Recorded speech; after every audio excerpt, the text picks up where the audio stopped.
Welcome to this month's in-service. We will be talking about safety with activities of daily living, commonly referred to as ADLs.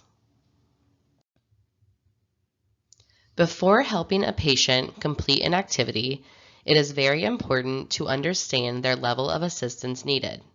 They may not need any assistance at all.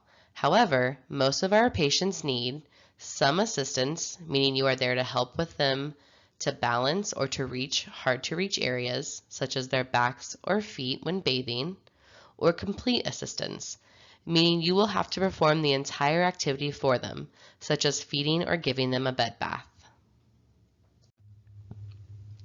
At KMG, we assist with three main types of bathing: showering or bathtub, bed bath, and sponge bath.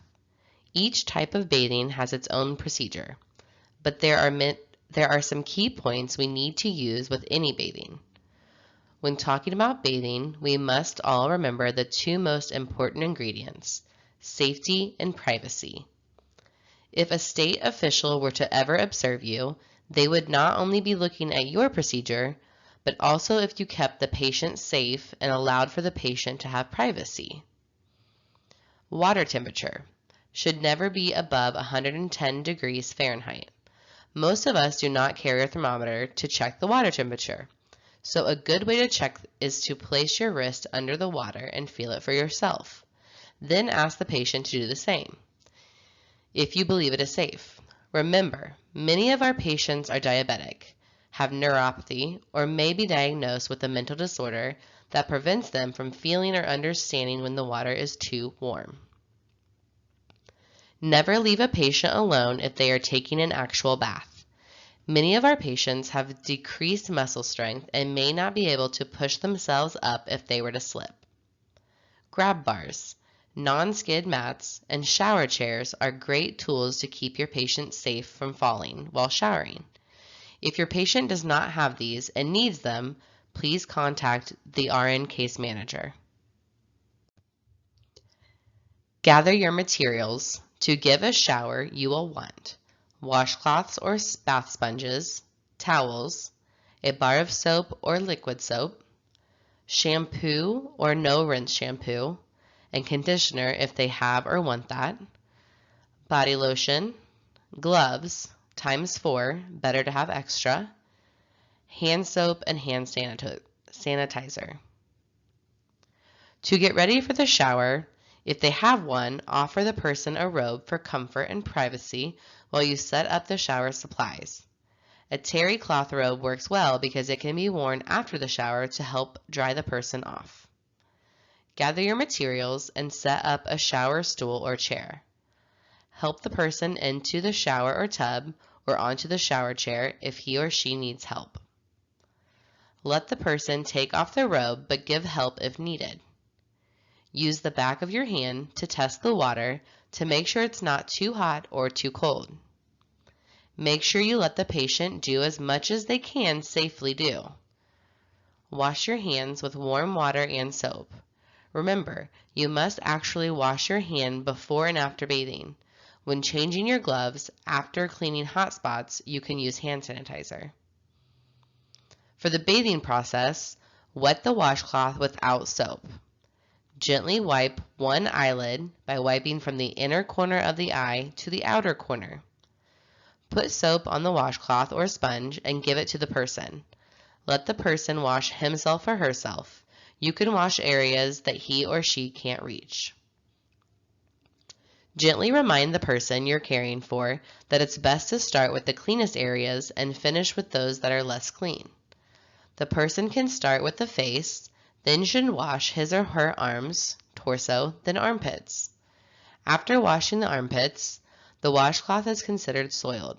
You need to remove your gloves, sanitize your hands, and put on new clean gloves. Switch to the new clean washcloth and then proceed to the legs and feet. After washing the feet, the washcloth is again soiled. Dispose of it, remove your gloves, sanitize your hands, and put on new clean gloves. Then proceed to the perineal area with a new clean washcloth. You could finish by cleaning the groin and anal areas, Make sure you are cleaning front to back and into out with perinatal care with all patients. We will talk about perinatal care in detail in the future slide. After finishing cleaning the perineal area, remove your gloves and wash your hands with soap and water. Don new gloves to help with drying and applying lotion to skin when complete. When you help bathe the person, check the skin as you go for signs of rashes or sores. Pay special attention to areas with creases, such as under the breasts or the folds of the stomach. Also look at bony areas like elbows and shoulders. If you see any redness, do not rub or massage the red areas. It could cause more tissue damage. If it is a shampoo day, help the person wash his or her hair with shampoo or no-rinse shampoo and conditioner after if they desire. Help him or her to rinse off. You can do it if it's too hard for the person to manage. Give the person a towel to dry off and help dry his or her back and any other areas that are hard to reach, such as between the toes. Offer some body lotion if he or she wants some. Don't put lotion on areas that can become moist, such as under the breasts or in the folds of the groin. Before giving a bed bath, close the windows or turn up the heat to keep the room warm while giving the bath. Gather all the supplies you will need during the bed bath. Fill the basin with warm water. Make sure to check the water temperature. Put a soft blanket or top sheet to cover the person. Help remove the person's clothes. The blanket will keep the person warm and give them privacy. During the bath, keep the person covered with the blanket as much as possible. Giving the bed bath. Wash hands with soap and water and then don disposable gloves. Wet the washcloth without soap. Gently wipe one eyelid by wiping from the inner corner of the eye to the outer corner. Dry the eyelid with a towel. Rinse the washcloth in the water. Wash and dry the other eyelid. Using a mild soap, wash the face, neck, and ears. If the patient wants soap, if not, just use the washcloth without soap. Rinse off the soap and dry the washed areas. Put the towel under an arm. Wash and rinse the dry person's hand and arm. Wash and rinse dry the other hand and arm. Then wash, rinse, and dry the underarms.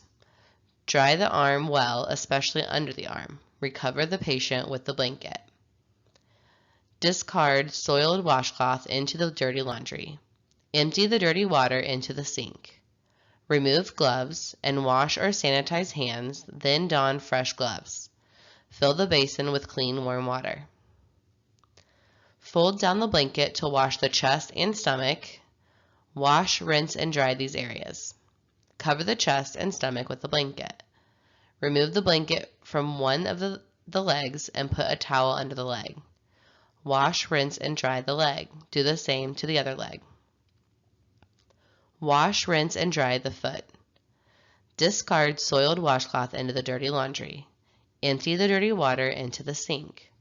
Remove gloves and wash or sanitize hands, then don fresh gloves. Fill the basin with clean, warm water. Ask or help the person to roll on their side so you can wash the back. The person should not be too close to the edge of the bed to avoid a fall. Put the towel on the bed along the person's back. Fold down the blanket. Wash the person's neck, back, buttocks, and thighs. Rinse the washcloth in the basin and remove the soap from the washed areas. Dry the back, buttocks, and thighs. The perineum is the last area to be washed. Washing a woman's perineum. Fold the towel in half. Ask or help the woman to lift her buttocks. Put the towel under the buttocks. Ask the woman to bend her knees and spread her legs. With a soapy washcloth in one hand, separate the labia or the lips of the vagina with the other hand. Wash the labia from front to back. Do not touch the anus with the washcloth. Germs from the anus could get into the vagina and cause an infection. Rinse the washcloth and remove the soap from the perineum. It is important to remove all the soap because it can irritate the skin, and then dry the area with the dry towel. Wash the anus next. Use toilet paper or a paper towel to remove any bowel movement that may be on the skin. You may need to wet the toilet paper or paper towel if the BM has dried. Throw the toilet paper or paper towel away in a trash bag. Wash, rinse, and dry the anal area. Washing a man's perineum. Ask or help the man to lie on his back. Fold the towel in half and put it under the man's buttocks. Ask the man to bend his knees slightly and spread his legs. Hold the penis with one hand. With the other hand, wash the tip of the penis with a soapy washcloth. Rinse the washcloth and remove the soap from the penis. If the man has a foreskin, gently push it back. The foreskin is the skin that covers the rounded end of the penis. Wash the end of the penis, rinse the washcloth, and remove the soap from the end of the penis. Using a soapy washcloth, wash the rest of the penis and the scrotum, rinse and dry well. The anus should be washed next. Use a toilet paper or paper towel to remove any bowel movement that may be on the skin. You may need to wet the toilet paper or paper towel if the bowel movement has dried. Throw the toilet paper or paper towel away in a trash bag. Wash, rinse, and dry the anal area. When you are finished with the perineal care, discard soiled washcloth into the dirty laundry. Empty the dirty water into the sink. Remove gloves and wash with soap and water. Re-don gloves to help patient with lotion and get dressed. To wash a patient's hair in the shower. Discuss the typical hair care routine with the patient and set up all the required tools for the hair washing procedure. Usually this will be a part of their entire shower routine. Have the patient tilt their head back to wet their hair with warm water. Apply shampoo and gently wash their hair. Have the patient tilt their head back to rinse their hair. When complete, wrap a towel around the patient's head and dry the surrounding skin. To wash a patient's hair in bed. Discuss the typical hair care routine with the patient. Set up all the required tools for the hair washing procedure: a water basin with warm water, shampoo, and towels. Use a plastic sheet or towel under the water basin to keep the bed from getting wet. You may also place one on the patient to keep his or her clothing from getting wet. Fill the plastic basin with warm water and place the patient's head gently in the basin. If the patient is a routine bed bath patient and does not have a shampooing basin, please let your RN case manager know. Scoop warm water to wet the hair and use shampoo to wash their hair. Rinse the hair completely and repeat the procedure if needed. Remove the patient's head from the basin.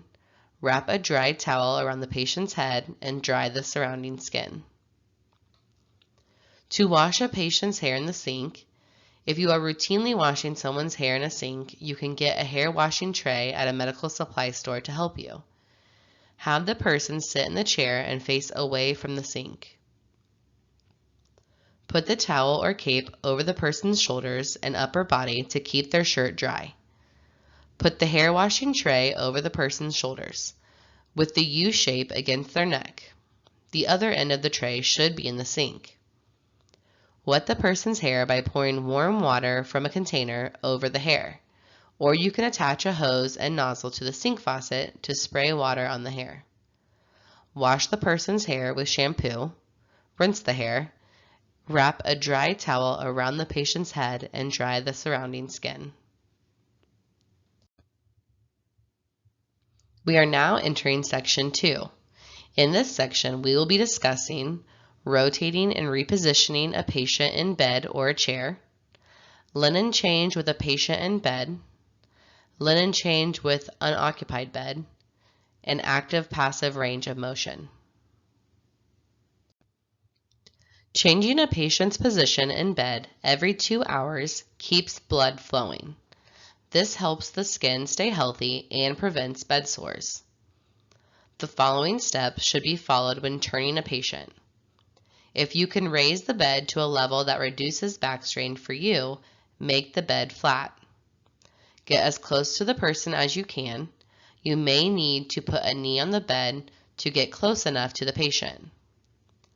Place one of your hands on the patient's shoulders and your other hand on the hip.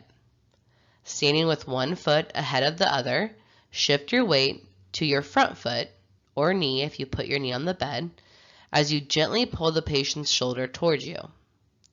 Then shift your weight to your back foot as you gently pull the person's hip towards you. You may need to repeat steps 4 and 5 until the patient is in the right position. The following steps should be followed to make sure the patient is in the right position.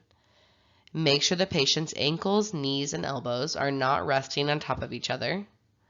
Make sure the head and neck are in line with the spine, not stretched forward, back, or to the side. Return to the bed to a comfortable position with the side rails up. Check with the patient to make sure the patient is comfortable. Use pillows as needed. Changing an occupied bed. First, put on a pair of gloves. This protects you and your patient from any germs you may have on your hands and protects you from bed linens that may be soiled. Second, securely position the patient. Carefully roll the patient onto their side. If their bed has rails, ask them to hold onto the bed rail if they can. If the bed does not have rails, you will need to keep your patient secure so they do not roll off the bed. Keep your patient covered with a top sheet during this process. Next, remove the bottom sheet. Beginning at the side furthest from your patient, untuck the bottom sheet and tightly roll it up in the direction of their body. Place a new clean bottom sheet on the exposed side of the bed. Pull the sheet over the corners of the bed and then roll it to your patient's body and tuck it under them. Next, tuck a waterproof pad or slide sheet under your patient. A slide sheet, also called a draw sheet, is a sheet folded into thirds and placed under your patient where their hips are. Roll your patient back onto the slide sheet.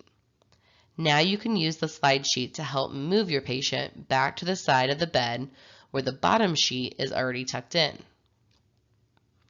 Next, change the remaining linens. Remove the used top sheets from the bed and place in the hamper. Then tuck the new bottom sheet into the final corners of the bed and add a new top sheet over your patient. You will then change the pillowcases. Let your patient know that you will be lifting their head to change the pillowcase. Keep your patient's head and neck supported when changing the pillowcase. You're done. Remove your gloves and wash your hands. Check in with your patient and make sure they are comfortable. Adjust pillows and blankets as needed. Changing an unoccupied bed. All patients should have a fitted sheet, a top sheet, an incontinence pad, and a pillowcase on their bed. If the patient does not have a fitted sheet, you can use a top sheet and tuck the edges as shown in the picture. Most patients require their bed linens to be cleaned at least once a week or whenever they become soiled. Don't forget to wash and replace the patient's pillowcases.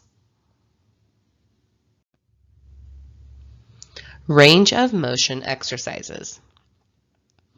There are many types of range of motion exercises. For our patients, we focus on passive and active range of motion using flexion and extension of the arms and legs. Active range of motion is carried out by the patient.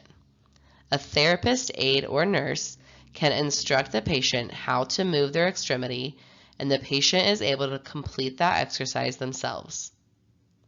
Passive range of motion is carried out by a therapist, aide, or nurse on a patient that cannot move the extremity by themselves.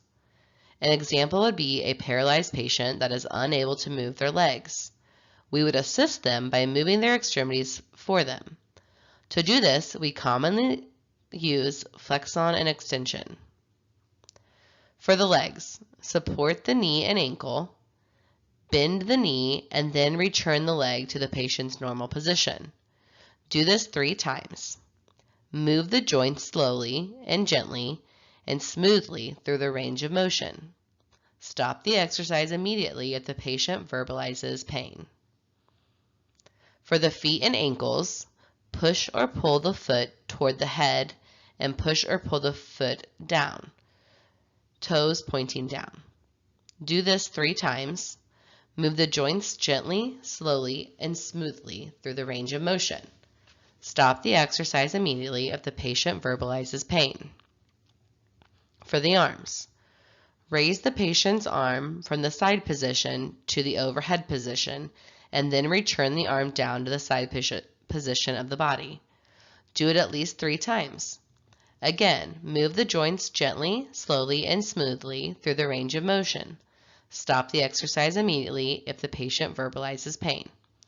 You can also perform abduction and adduction by moving the patient's arm away from the side of the body to shoulder level, and then return the arm to the side of the body. In Section 3, we will look at common DME you may find in the patient's home.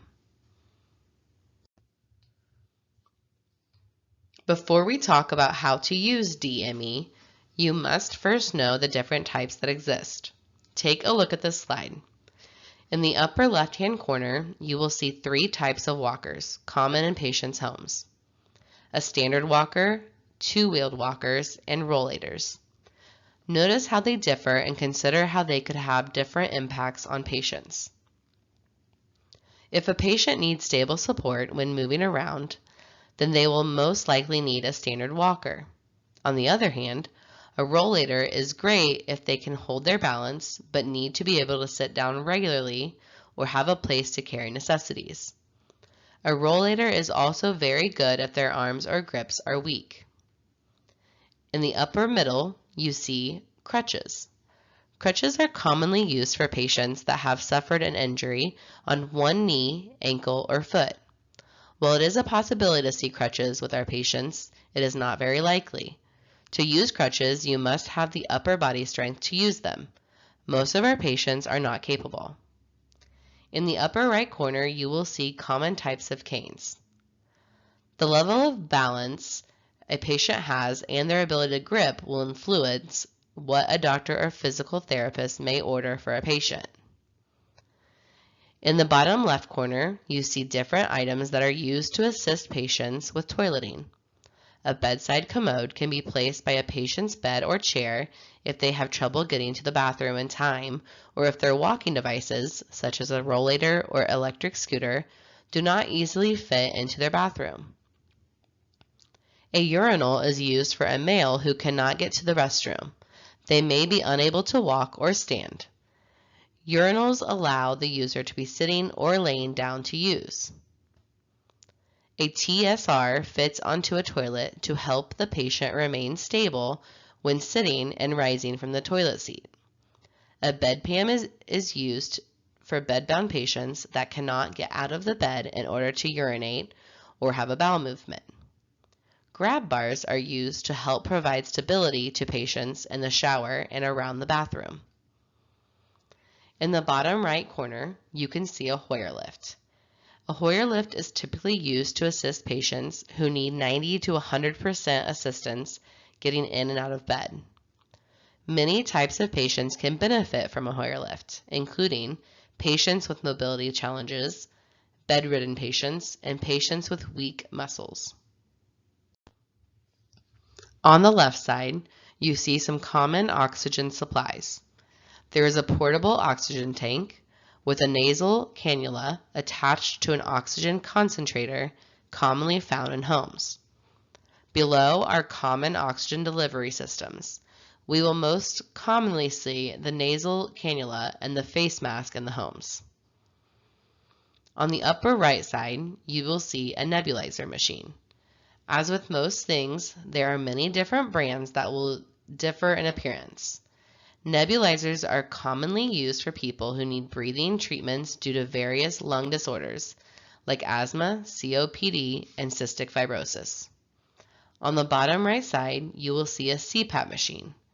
CPAP stands for continuous positive airway pressure, and it is a machine that uses mild air pressure to keep breathing airways open while a patient sleeps.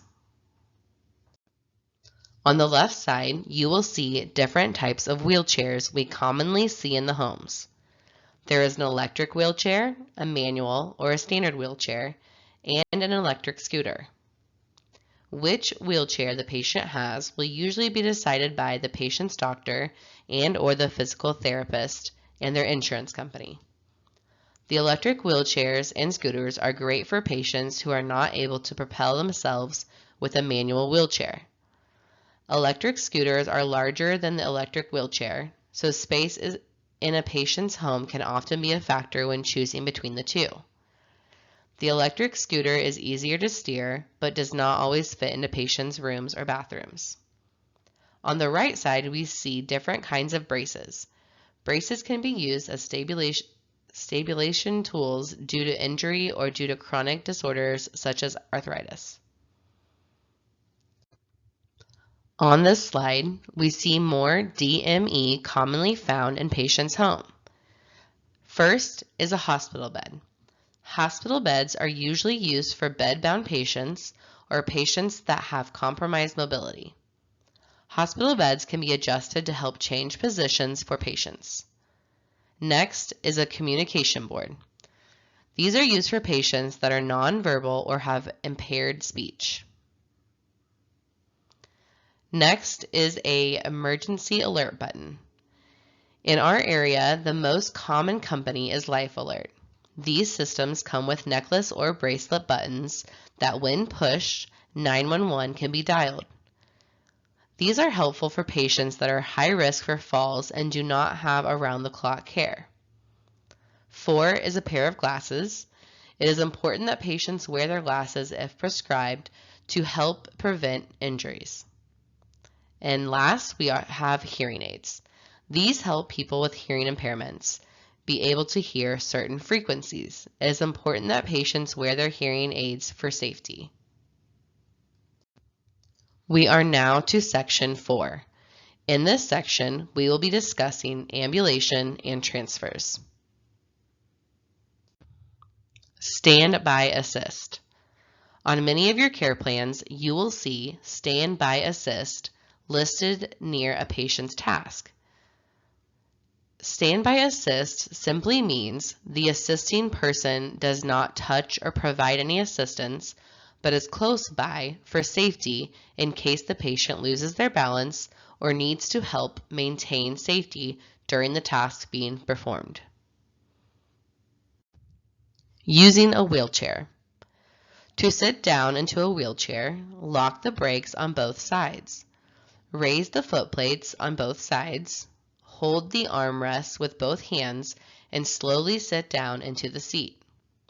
Put your feet onto the foot plates. To stand up from a wheelchair, lock the brakes on both sides. Take your feet off the foot plates. Hold the armrests with both hands and slowly stand up from the seat. How to use a cane. To use a cane, hold the cane in the hand on your good side so that it provides support to the opposite lower limb. Take a step with the bad leg and bring the cane forward at the same time. Move the cane and the affected leg forward together. Lean your weight through the arm, holding the cane as needed. The cane should be moved the distance of one average step forward with each move. You should not feel that you are stretching to catch up to the cane or stepping ahead of it. How to use a standard walker.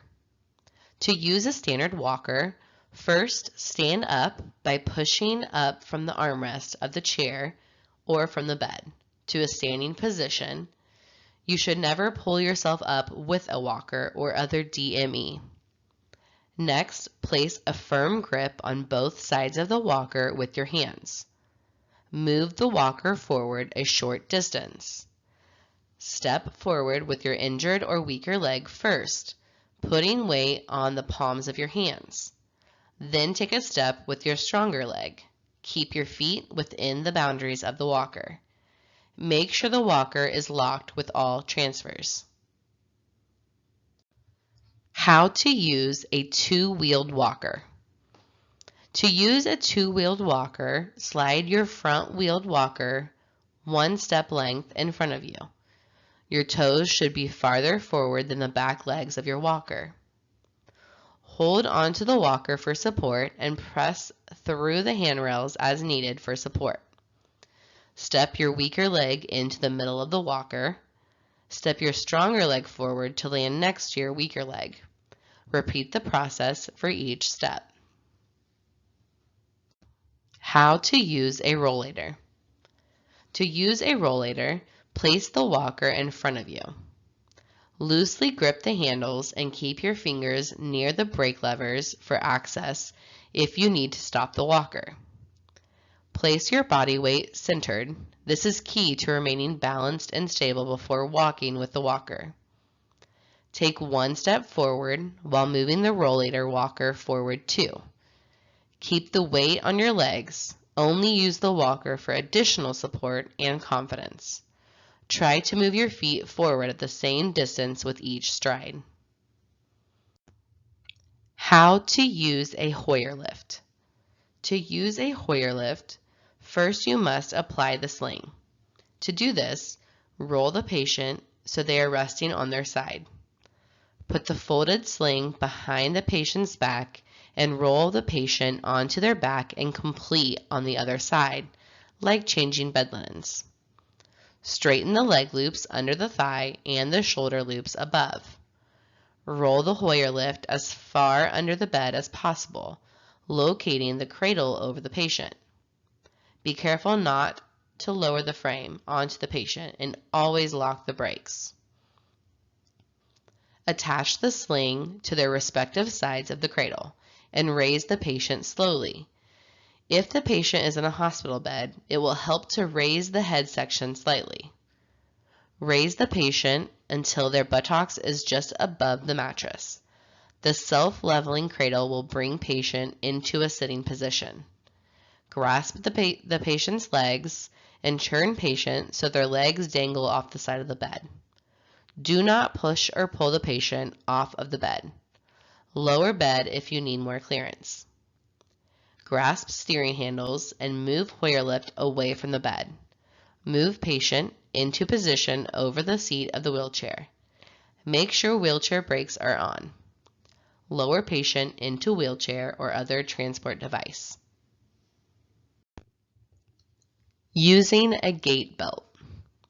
A gait belt is an assistive device which can be used to help safely transfer a person from a bed to a wheelchair, assist with sitting and standing, and help with walking around. It is secured around the waist to allow a caregiver to grasp the belt to assist in lifting or moving a person. When used properly, the belt protects the care recipient from falling and also protects the caregiver from injuring his or her back as they lift or move the care recipient. A gait belt is usually 1.5 to 4 inches wide and 54 to 60 inches long. The belt is made out of canvas, nylon, or leather with a buckle at one end.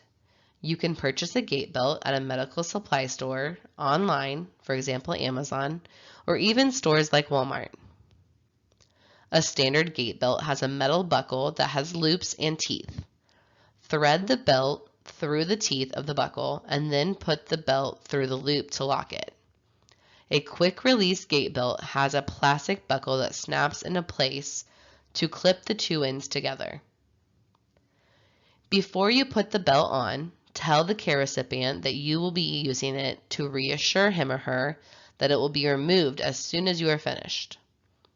Place the belt with the buckle in front of the person's midsection. The buckle should be positioned slightly off center in the front to make it more comfortable. The belt should be placed over the care recipient's clothes rather than directly on the skin. If the care recipient is extremely thin or frail, place a towel in between the belt and his or her body. Tighten the belt until it is snug. It should not be uncomfortable. You should be able to slide just 2 fingers between the belt and the person's body. Practice good body mechanics. Stand facing the care recipient and bend your knees while keeping your back straight. In most instances, placing your arms around the person's waist and putting your hand under the belt, palm side facing outward, using a firm grasp. Straighten your knees while you hold the belt with one hand and place your other hand on the person's back. When walking, stand behind and to the side of the person. Place your hand up under the belt, palm side facing outward, using a firm grasp. While escorting the care recipient as they walk, support them and do not drag them around. In Section 5, we will be discussing universal precautions, PPE, and the KMG hand washing policy.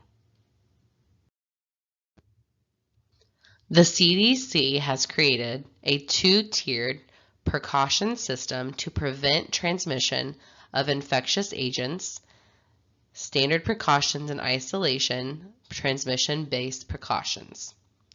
Standard precautions are intended to be applied to the care of all patients in all healthcare settings, regardless of the suspected or confirmed presence of an infectious agent. Implementation of standard precautions constitutes the primary strategy for the prevention of healthcare-associated transmission of infectious agents among patients and healthcare personnel. Isolation precautions take place to help prevent the transmission of contact, droplet, and/or airborne infection agents. In the next few slides, we will take a more in-depth look at each type of precaution.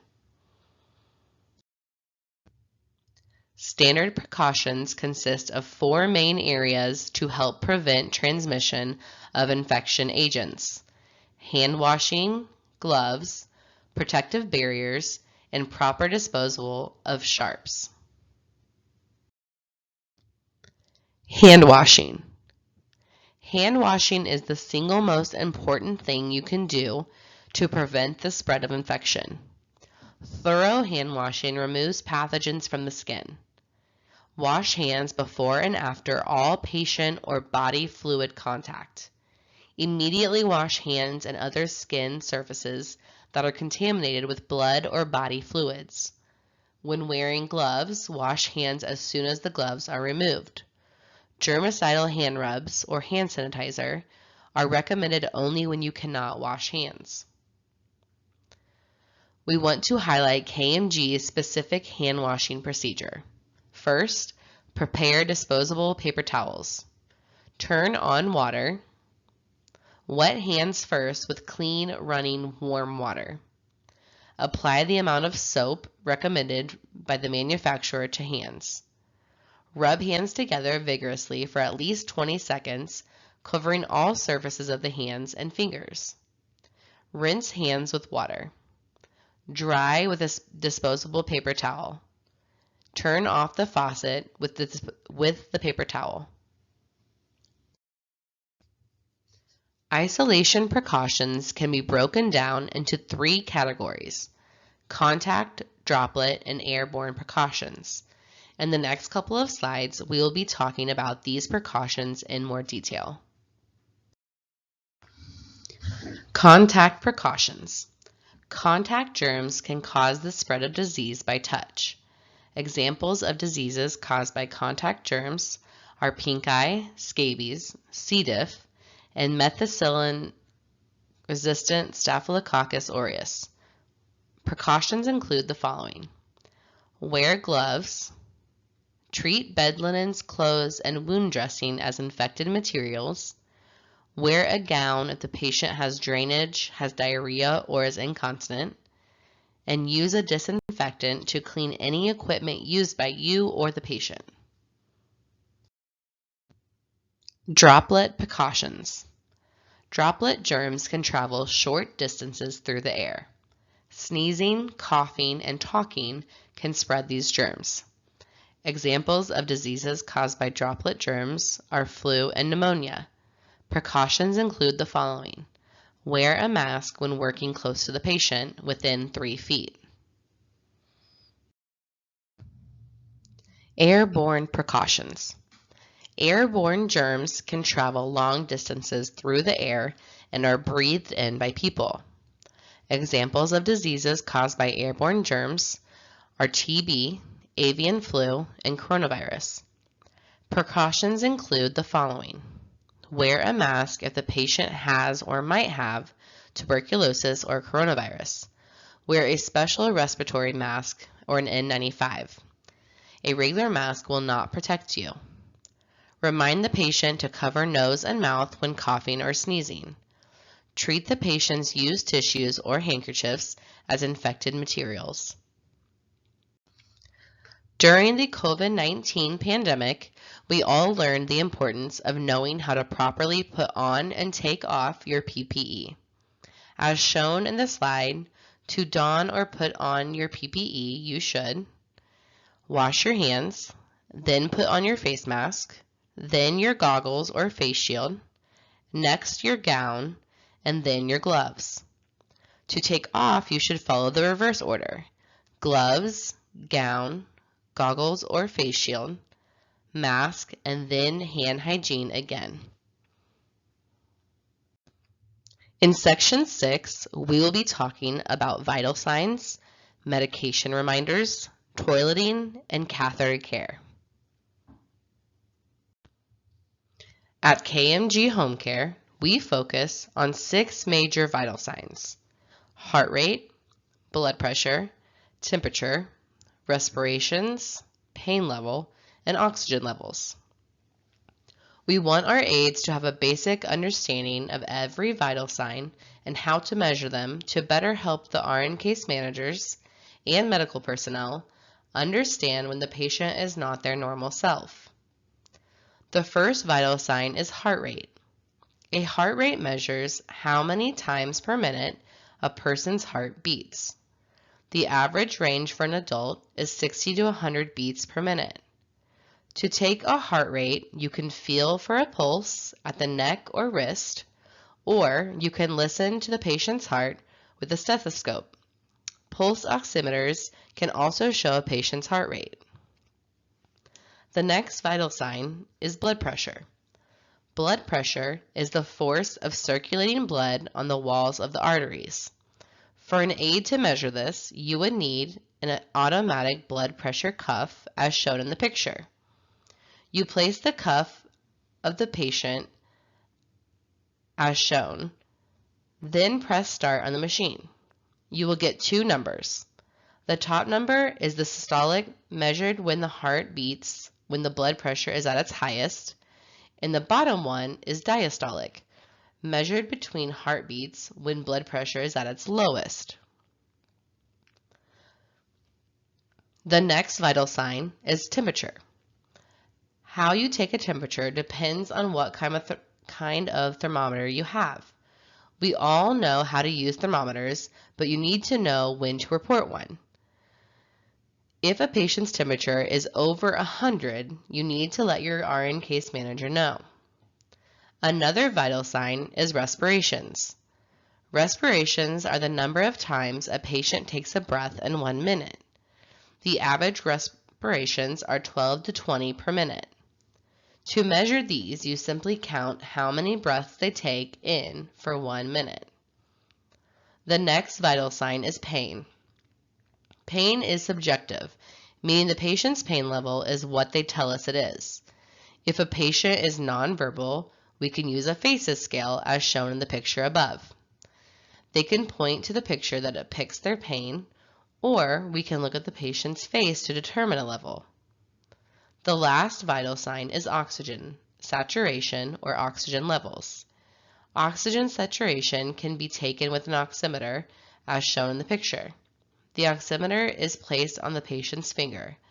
A normal oxygen level is 96 to 100. However, Patients with COPD, asthma, or CHF can run in the 80s as their normal. If your patient appears to be having trouble breathing, the RN case manager may ask you to take the oxygen levels. We will practice vital signs at the annual checkoff.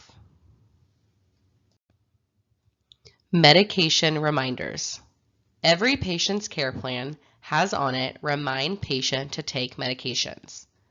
As an aide, it is not your job to set up or administer any medications. You can, however, ask the patient, "Did you take your medications today?" You can also help the patient open containers or packaging, but to be clear, you cannot tell the patient when or how to take their medications.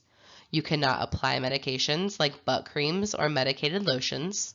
You also cannot mix medications into food for the patient to consume. I know we have a lot of aides who care for family or close friends. As a family member or friend, you can help with medications on your own time. As an aide for the state of Indiana, you cannot administer or manage medications. If you have questions, please ask Jordan for clarification. When toileting, we want to consider two main areas: safety and privacy. Some tips for toileting include: set up the bathroom to make it as easy as possible for the person to get onto and off of the toilet. If the patient cannot tell you when they need to use the bathroom, try to notice when the person gives a sign about needing to use the toilet. For example, agitation, fidgeting, tugging on clothing, wandering, touching the genital area. Have a routine and take the person to the bathroom on a regular schedule every 2 hours. You may have to respond quickly if someone indicates they need to use the bathroom. Some people have a regular schedule, especially for bowel movements. If this is so, remind the person to go to the bathroom at the usual time. If the patient needs help removing clothes, help him or her by moving slowly and encouraging him or her to help. Remind the person that they need to pull down their pants before sitting down. Do not rush the person. Allow time for them to empty their bowel and bladder. It may take a little time to get started. Walk away and come back in a few minutes, or stand just outside the door if it is safe to do so. Hand the person toilet paper to use as appropriate. You may need to help the person start or complete the task for them. Remember to wipe front to back as to help prevent UTIs. Assist as needed to pull pants back up. Sometimes the person will walk away without pulling pants up, which is a fall hazard. Provide as much privacy and modesty as possible. Sometimes people reduce their fluid intake for fear of not making it to the bathroom. Dehydration can lead to other problems, including urinary tract infections. Make sure they stay hydrated by drinking throughout the day. Using incontinence pads in the underwear might be a way to reassure someone that they don't have to rush or panic when they have the urge to urinate. Toileting DME. A bedside commode works the same as a toilet. We do recommend that you keep water and a small amount of bleach in the bucket to make cleanup easier. A urinal allows a male patient to urinate into the container when mobility is compromised.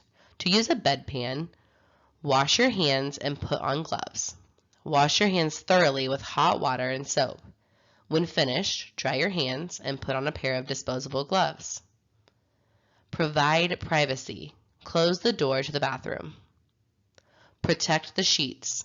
If possible, cover the sheets beneath the patient with a waterproof protector. If you do not have access to a waterproof protector, cover the sheets beneath the patient's buttocks with a large, clean bath towel. Fill the bedpan with just enough water to cover the bottom. Have the patient or help the patient to remove their bottom clothing. Place the bedpan next to the patient.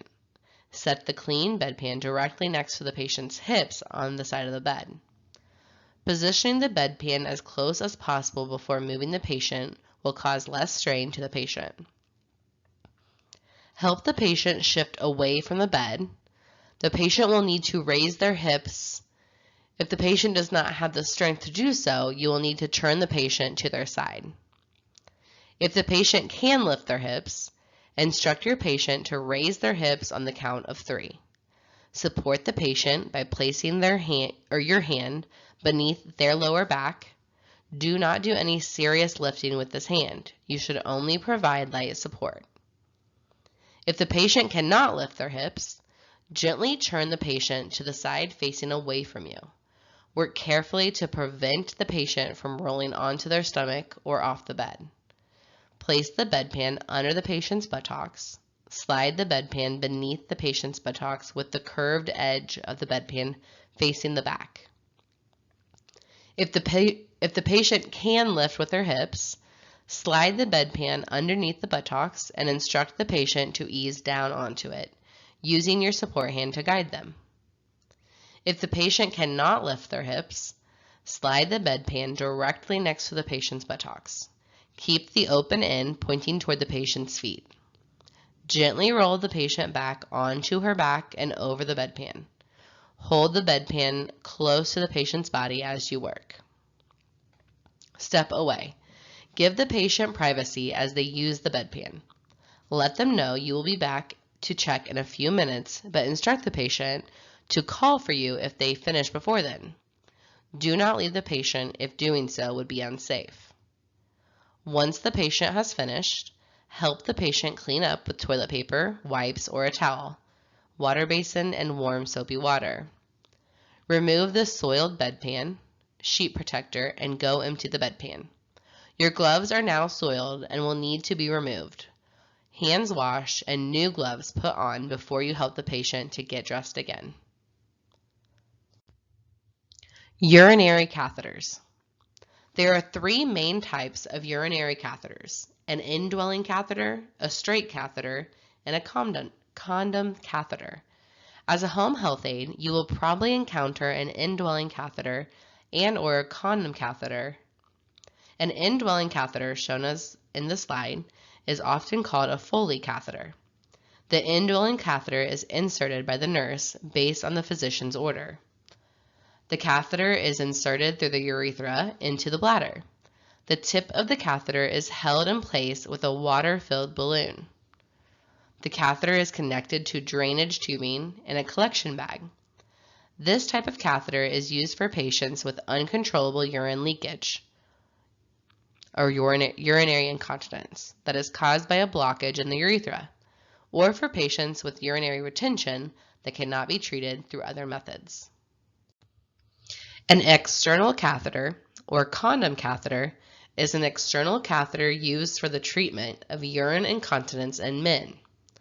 This external catheter is not a true catheter, as it is not inserted into the body, cavity, duct, or vessel. The condom catheter is a simple rubber or synthetic sheath that is placed over the penis in the same way as a condom used for contraception. Unlike a normal condom, a male external catheter has a plug to which a drainage tube is attached that allows for the urine to pass into a urinary storage bag fastened around the leg. Also, unlike a normal condom, most condom catheters are self-adhesive. The condom catheter is a non-invasive device as it makes no contact with the mucosa of the urethra, making it a safer option for males to use as it decreases the risk of infection. All types of catheters lead to a drainage bag. The bag on the left is typically used for patients who are bedbound, while the photo on the right, a leg bag, is typically used for patients who are mobile. For the next few slides, we're going to talk about indwelling catheters, including guidelines on how to use them safely and how to clean them. With an indwelling catheter, you should leave the system closed as much as possible. Do not allow the bag or tubing to touch the floor. Always keep the drainage bag below the level of the bladder. Keep the catheter and drainage tubing free of kinks. Attach the drainage bag to the bed frame and never the side rail. Notice the drainage bag hooked on the bed frame. Indwelling catheters drain to gravity. They need to be below the bladder at all times. If they are put higher than the bladder, you could have backflow or no way for the urine to drain, causing pain and possible UTI. Notice the catheter taped to the inner thigh. The catheter is kept into the bladder with a fluid-filled balloon. We tape the catheter to the inner thigh to keep from pulling on the catheter when we are messing the tubing or drainage bag. Always remember to be gentle. No one wants a balloon being pulled through the urethra. Catheter care. The most important factor with any type of catheter care is keeping the insertion site clean. Therefore, patients with catheters will need assistance to maintain their daily hygiene. If your patient is able to shower, he or she may do so. Clean the body with soap and warm water as usual. This will not harm the catheter. The following are steps to consider when providing basic catheter care. Before cleaning the catheter, you should tell the patient what you are going to do. Explain that you're going to take care of the catheter to prevent infection and make sure it's working properly. Always provide privacy to maintain the patient's dignity. Make sure you have good lighting so you can see clearly at the catheter insertion site and catheter and draining tubage, as well as the collection bag. Wash your hands before applying your gloves. If the patient performs any self-care, he or she must wash his or her hands before handling the catheter, tubing, or drainage bag. It is very important to keep the genital perineal area clean. Wash the entire perineal area with warm soapy water, rinse well, and dry thoroughly. For women, always clean from front to back. For men, you may have to retract or pull back the foreskin on the penis to see the urethra and clean thoroughly. Following perineal care, obtain fresh water and a clean washcloth to wash the catheter tubing. Firmly grasp the catheter to prevent tugging on it, and gently wash the tubing with soap and water. Begin at the point the catheter enters the body and wash the first 2 to 3 inches of the tube, moving away from the body toward the drainage bag. Do not wash towards the body because this may push bacteria into the catheter insertion site. Gently remove any drainage or crusting that may be present on the tube. Then gently dry the tubing. Also, do not apply powder or lotion around the catheter insertion site. The powder can become moist and cause irritation to the surrounding area and/or can provide an environment that enables bacteria to grow. And always inspect the catheter insertion site and report any redness, rash, swelling, irritation, or drainage or any other abnormalities to the RN immediately. Sorry, guys. Emptying the drainage bag. The collection bag should be emptied as often as needed, but at least every 8 to 12 hours. A leg bag should be emptied more often, about every 3 to 4 hours. For some patients, you may be required to measure and record the amount of urine collected. Normally, adults make 1 to 2 quarts of clear yellow urine per day. To empty the bag, you will need disposable gloves, a container to collect the urine, and alcohol swabs. Because you'll be opening a port on a closed drainage system, it is important to follow these guidelines to minimize the risk of bacteria entering the system. Wash your hands, put on disposable gloves, remove the drainage tubing from the holder on the collection bag. Point the drainage tube into the container. Unclamp or open the drainage tube. Drain the urine into the collection container. Do not allow the end of the tube to touch any surface. Reclamp or close the drainage tube. Clean the tip of the drainage tube with the alcohol swab. Reinsert the drainage tube into the holder of the collection bag. If specified, document the amount of urine as output. Discard the urine into the toilet. Wash the container with warm water and disinfectant soap. Remove and discard gloves and wash your hands. If a drainage system is accidentally disconnected, tell the nurse at once. Do not touch the ends of the catheter or tubing. Practice hand hygiene and put on gloves. Wipe the end of the tube with an antiseptic wipe. Wipe the end of the catheter with another antiseptic wipe. Do not put the ends down. Do not touch the ends after you clean them. Connect the tubing to the catheter. Discard the wipes into a biohazard bag. Remove the gloves and practice hand hygiene. Abnormal urine. Patients with a urinary catheter are at risk for a number of complications that can cause long-term damage to the urinary tract unless they are quickly recognized and corrected. If you notice any of the following, you should notify your care team. Changes around the catheter insertion site, for example, skin irritation, redness, rash, swelling, or drainage, and/or signs and symptoms of a possible UTI, which include change in urine characteristics, aka change in color, cloudy, presence of sediment or hematuria, decrease in the amount of urine output, could indicate the resident is not drinking enough, or there could be something in the catheter blocking urine flow. Absence of urine output, report this immediately, as it could indicate a complete blockage of urine flow, which can be life-threatening. And changes in the amount of mucus or sediment buildup on the inside of the drainage tubing. We are now to section 7. In this section, we will be discussing skin breakdown precautions, recognition of pressure areas, massage techniques, skin checks, and skincare. Skin and why it's important.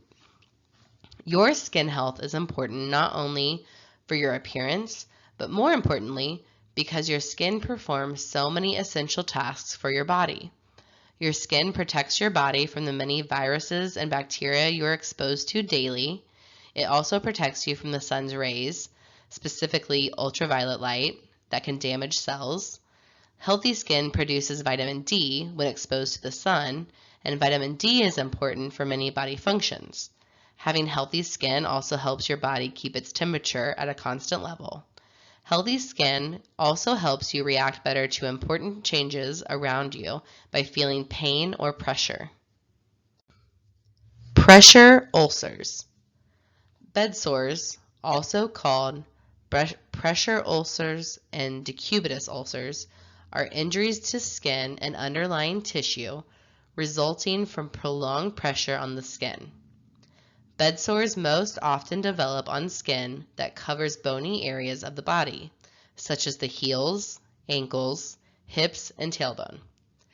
People most at risk of bed sores are those with a medical condition that limits their ability to change positions, or those who spend most of their time in a bed or chair. Bed sores can develop quickly. Most sores heal with treatment, but some never heal completely. You can take steps to help prevent bed sores and aid healing. Types of pressure ulcers. In nursing, we classify pressure ulcers in stages of severity.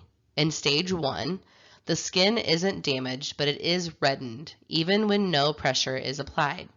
It might feel warmer or colder, more sensitive to pain, or softer or harder than the surrounding tissue. Stage 2, the upper layers of the skin are damaged, and there may be a blister, scrape, or bruise, for instance. Stage 3, all of the skin layers are damaged, and there is a deep wound that may even reach down to the fat layer of the skin. Slough, dead tissue, and pus cover the wound. Some parts of the skin may have died, necrosis. Stage 4. The skin and much of the surrounding tissue is damaged and has died. The muscles, tendons, and bones may be damaged as well. The wound often has slough on it or is covered by a scab. In this picture, there are red dots that represent common sites of pressure ulcers with different positions.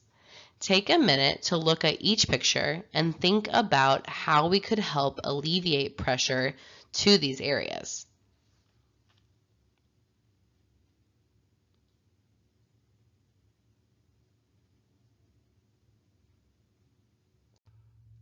Prevention is key with pressure ulcers. Listed on this slide are approaches to avoiding pressure, friction, and shearing forces. Perform small shifts of weight. Have the patient shift their weight. You may have to help the client move. Turn and reposition every 2 hours. Spread the weight. Take pressure off of a bony prominence with a cushion, pillow, alternating air mattresses, and commercial pad. Please note that heel and elbow protectors do not relieve pressure or prevent breakdown. Their primary use is preventing friction and shearing, which contribute to skin breakdown. Avoid dragging skin over bedclothes, equipment, or other items. Use moisturizer to make skin more resilient. Promptly remove feces or urine from the skin. Wash and dry the area immediately. Avoid wrinkles or folds in bedclothes or clothing. And use padded heel cups or bridges to raise heels off of the bed. Daily interventions for pressure ulcers can include not rubbing red areas. Red color to the skin means that blood flow is increased temporarily, and rubbing may cause damage to the capillaries. Keep the person off the area and check it frequently. If the redness does not go away in a short period of time, you must report this and take steps to prevent further damage. Move the patient. If a person is unable to move on his or her own, he or she must be turned and repositioned at least every 2 hours in order to relieve pressure and allow blood flow to resume in soft tissue. Always prevent slumping and sliding in a bed or wheelchair. Spread the weight. Hard surfaces are dangerous for a patient who cannot move. Form-fitting support surfaces help distribute the weight over a larger area, relieve pressure over the bony prominence, and prevent blocking blood flow. Special equipment may be used, such as flotation devices, pillows, special bed pads, alternating pressure pads, and other positioning devices. Be observant for any skin changes. Avoid placing tape directly onto the skin and keep irritating substances away from the skin. Avoid shearing forces. They cause the capillaries under the skin to tear. Avoid dragging a person over a sheet or chair. Lifting him or her will help prevent shearing and friction and injuries. Use small shifts of weight, such as raising and lowering a leg, lifting an arm, slipping a pillow under a shoulder or hip. This is good for the soft tissues as well as the patient's general well-being. Prompt and coach the patient to move his or her own. Be gentle in your touch. Keep your nails short and well-groomed. Be vigilant. Always be on the lookout for pressure points, shearing forces, irritants such as wrinkles, and changes in condition that limit a person's ability to move about on his or her own. Keep skin clear and dry, but not too dry. Use lotions to maintain a normal moisture level. Observe how the patient acts when he or she moves. Observe skin while bathing, turning, or any time you're in contact with the person. Report any changes to the nurse. See that the person actually consumes adequate food and drink. Watch for decreases in eating and drinking patterns. Take people to the bathroom when needed. Make this activity as normal as possible. Do not allow the person to remain in wet undergarments. Remove them immediately and cleanse and dry the skin. Wet, dark plastic equals tissue damage and excoriation or skin breakdown. Use adaptive devices correctly to decrease pressure on sensitive areas, such as behind the knees, toes, fingers, and other sites. Use pillows or other supports to prevent tilting, sliding, and slumping. Use those preventive measures that are already available for this person. For example, heel protectors or special mattresses. We are now to section 8. Here we will be reviewing nutrition, fluid intake, feeding a client, and homemaker skills, as in cooking and cleaning. This slide lists some safety tips to help you when assisting your patients with eating and drinking. Make sure you always wash your hands. Position the patient in a way that facilitates swallowing. Create a pleasant environment. Check all food temperature. Meals need to be placed within close proximity. Tell patient when they are eating if they cannot discern it themselves. If you are feeding the patient, alternate foods as you feed them.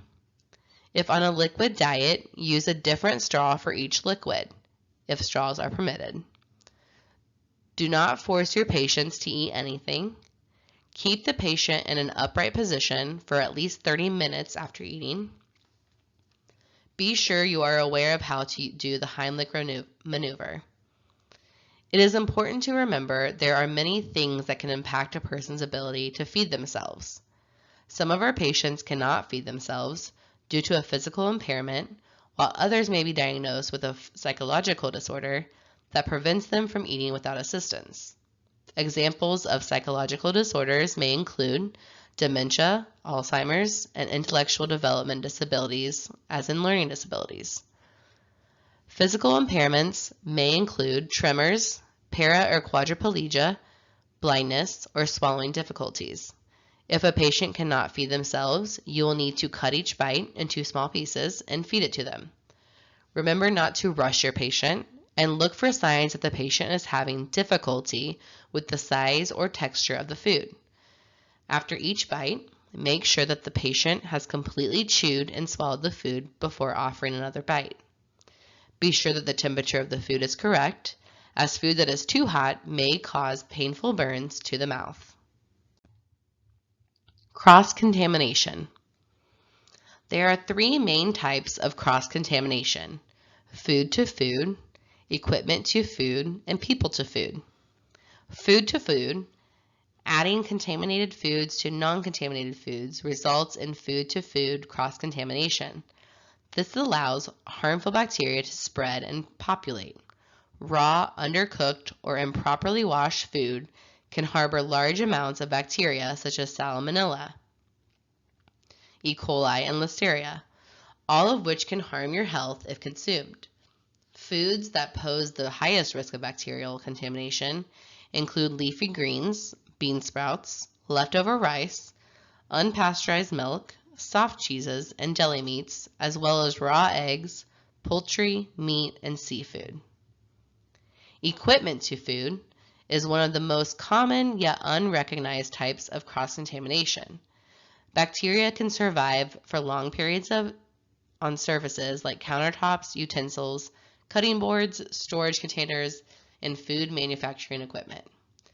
When equipment is not washed properly or unknowingly contaminated with bacteria, it can transfer large volumes of harmful bacteria to food. This can happen at any point during food production, both at home and in food manufacturing. A common example of this occurring at home is using the same cutting board to cut raw meat and vegetables, which can be harmful if the vegetables are then consumed raw. People to food. Humans can easily transfer bacteria from their bodies or clothes to food during many steps of food preparation. For example, a person may cough into their hand or touch raw poultry and continue to prepare a meal without washing their hands in between. Other common examples include using a cell phone that's loaded with bacteria while cooking or wiping your hands with a dirty apron or towel. These practices may contaminate your hands and spread bacteria to the food or equipment. Housekeeping can only be done for those patients who have waiver services, commonly called live stream hours. The exception to that is for a patient who is private paying for their services. Helping a patient's home stay clean can decrease the patient's risk for infection and breathing issues. Many patients are not physically able to complete housekeeping tasks due to their impaired mobility or shortness of breath from breathing.